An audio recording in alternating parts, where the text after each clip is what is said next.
দাদা, ওই যাদবপুর ক্যাম্পাসের মধ্যে রাম মন্দির ভাঙার মতো উস্কানিমূলক ডাক দিচ্ছে বলে অভিযোগ। বিশ্ববিদ্যালয় কি ধর্মীয় বিদ্বেষের কেন্দ্র পরিণত হচ্ছে? দেশের শান্তি সম্পত্তি নষ্ট করার চেষ্টা চলছে। যাদবপুর ইউনিভার্সিটিটা এক প্রকার দেশ বিরোধীদের আখড়া হয়ে গেছে। ওখানে যে ধরনের পোস্টার লাগানো হয়েছে, মাওয়ের ছবি দিয়ে আলাদা আলাদা করার ভারতের চেষ্টা চলছে। আমি যেটা পোস্টও করেছি, তার থেকে বোঝা যায় এই সমস্ত দেশ বিরোধীদের ঘাঁটি হয়ে গেছে।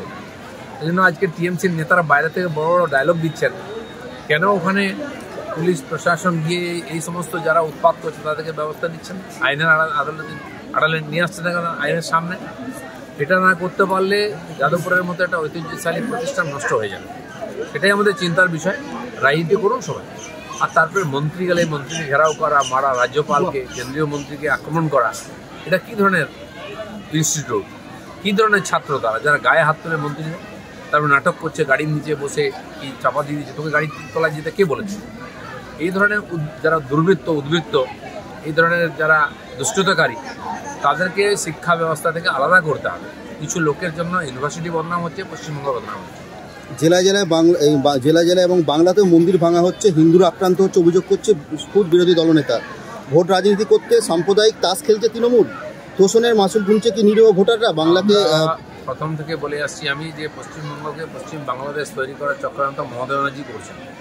বাংলাদেশি এজেন্টদের আর সিমি জামাতের লোকেদের এখানে শেল্টার দিচ্ছেন।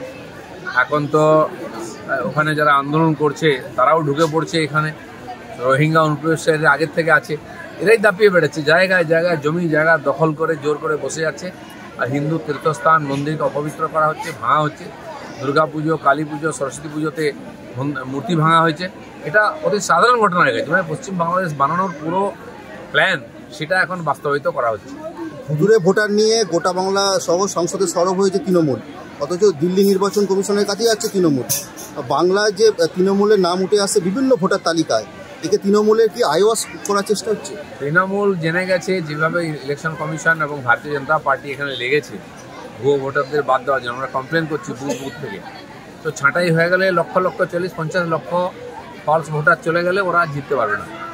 যে ব্যানার্জি না মুখার্জি, নরেন্দ্রনাথ আর যে ওখানে এমএলএ আছেন পাণ্ডবেশ্বরের, সে বড় বড় কথা বলছিল যে বহু ভোট দিতে হাত পা ভেঙে দাও। দেখাল তার বাবা মারা গেছে, অথচ তার ভোটার লিস্টে নাম আছে।